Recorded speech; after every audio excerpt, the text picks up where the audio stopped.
معاشرے میں جو بازار قائم ہیں ان میں قیمتیں جو ہیں وہ عادلانہ ہونی چاہیے. لہٰذا حضرت علی ابن ابی طالب نے اپنی حکومت میں باقاعدہ طور پر ناظر مقرر کر رکھے تھے جو مہنگائی کو کنٹرول کرتے تھے, جو ذخیرہ اندوزی کو کنٹرول کرتے تھے اور نظر رکھتے تھے کہ کوئی ذخیرہ اندوزی نہ کرے. انحصار طلبی کو کنٹرول کرتے تھے کہ کوئی شخص جو ہے وہ کسی چیز کو اپنے انحصار میں لے کر اسے قیمتوں کو اوپر اور نیچے نہ کرنا شروع کر دے.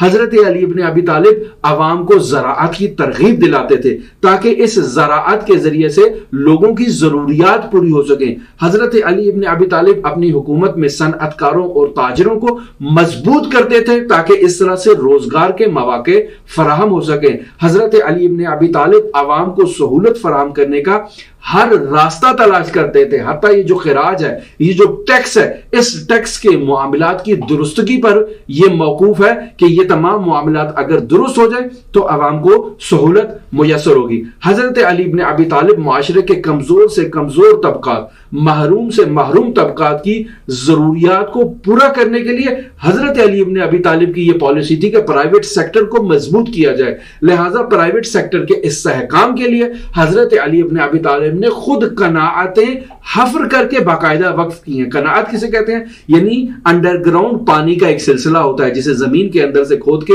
بنایا جاتا ہے اور ایک جگہ سے دوسری جگہ پانی کو منتقل کیا جاتا ہے. حضرت نے یہ قناعت حفر کی اور اسے باقاعدہ پرائیویٹ سیکٹر میں وقف کر دیا تاکہ لوگ اسے استفادہ کریں.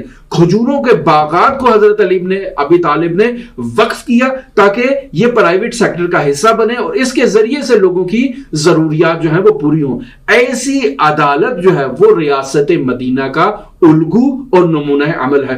اگر ہماری حکومت چاہتی ہے کہ ریاست مدینہ قائم کرے تو بسم اللہ, یہ علی ابن ابی طالب کی تعلیمات اور سیرت ہے جسے انہوں نے پیغمبر اکرم صلی اللہ علیہ وآلہ وسلم سے ہم تک منتقل کیا ہے. آپ ریاست مدینہ کے دعوے دار ہیں, بسم اللہ آئیں اور اس پر عمل کریں جو علی ابن ابی طالب نے ہمیں تعلیم دیا ہے. ہماری دعا ہے کہ خداوند متعال ہمیں حضرت سید الاوصیاء علیہ آلاف و تحیت و ثنا کی سیرت اور تعلیمات پر عمل کرنے کی توفیق عطا فرمائے اور حقیقی معنی میں ہمیں ایسا شیعہ بنائے جیسا علی ابن ابی طالب ہمیں اپنا شیعہ دیکھنا چاہتے ہیں. اللہم صلی علی محمد و آل محمد وعجل فرج قائم آل محمد.